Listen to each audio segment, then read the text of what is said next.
Masaganang buhay! It's me again, Hi C. Sobrang thankful po kami sa lahat po ng nag-message sa aming Facebook page at naging interesado na maging gastributor. At ngayon, kasama po ulit natin si Jasmine, ang ating gastributor expert, para sagutin ang madalas ninyong mga katanungan. Question number 1. Miss Jasmine, saan lugar nga ba pwede maging gastributor? Thank you, Miss Icy. Ang ating mga gastributor ay nagsimula sa Cavite area.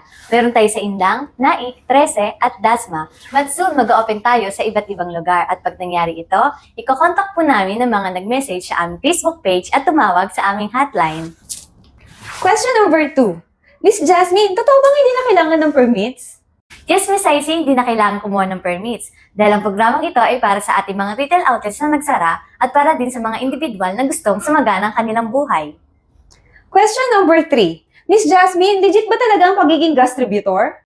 Oo naman, legit na legit ito. Pinapatatag ng aming network ng branches, dealers, at syempre gastributor upang tuloy-tuloy ang ating kasaganahan.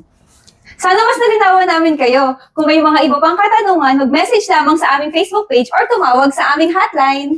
Kaya ang gastributor ay pangmatagalan. Dahil ang kasaganahan ninyo, kasaganahan din namin.